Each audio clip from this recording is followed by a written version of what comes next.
Hello. It has been said that the law was made for one thing alone, and that is the exploitation of those that do not understand it. We at Paradigm Projects cannot let you fall prey to such circumstances, and that is why, joined by our learned friend Mr. Caesar Wanjao, we will be taking you through the very basics in legalities in real estate. Let's get enlightened.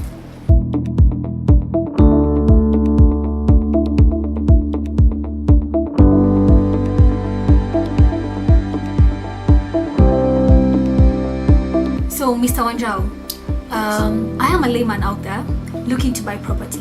What steps should I take? What is the first thing that I need to do? Thank you. I think once you make up your mind that you need to acquire property, I think the most basic thing that you should do is to identify which property do you want to buy. Upon identification of the property, you might even consider it necessary to visit the actual location of that property, just to see the layout, just to see the neighborhood, so that then you are quite sure that this is the property that you want to buy. Thereafter, there are certain basic rigorous steps that you must take in order to ensure that then you will get the title of the property that you want. Number one, the very basic step that you should take is to conduct a search. A search is a process through which you determine that is that property ready to be transferred to you. Is the property owned by the person who purports to own it? That person ideally may have given you a title. That title, unless you conduct a search at the Registrar of Lands, at the Commissioner of Lands offices, depending on where the property is, the property could be up country. So you may want to visit the RAD's office in the particular county. And in case the property is that property that is registered at the Commissioner of Lands office, that is the RAD's office in Nairobi, then the search will be done there. That process then tells you that the property is what has been told to you or has been purported to you.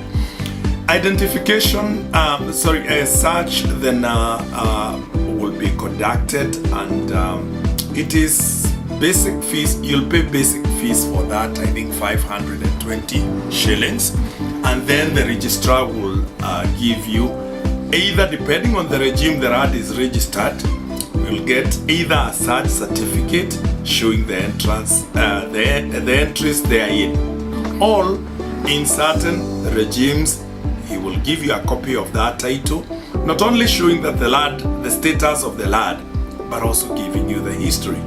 But in the Registered Land Act, it is a search certificate that will say what is the status of the land. The status of the land may tell you there's a court order that restricts the transfer. It means therefore, even if you bought that land, it cannot be transferred to you. It may tell you somebody has placed a caution on that land. It may tell you that the person selling to you has actually borrowed money. So in all those cases, then you only determine upon seeing the search certificate. Number two, you may want to see the history at LLA, in which case you go for a green card, which will show the history of that land.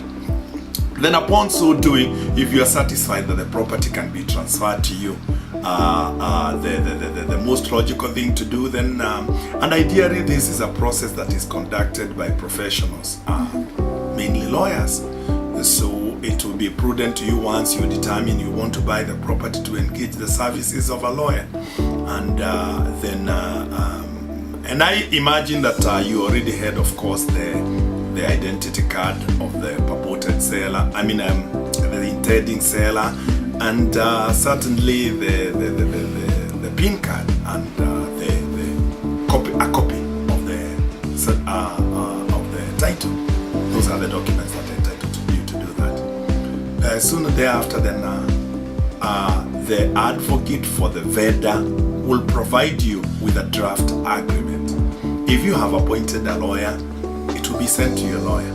Your lawyer will go through that agreement, which is in draft form, and then determine and look through and see whether all the provisions therein are good.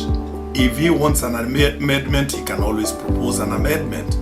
And then That agreement determines the manner in which the property will be bought and the mode of payment. Number one, some of the crucial features of that agreement will be the details of the land in terms of land reference number.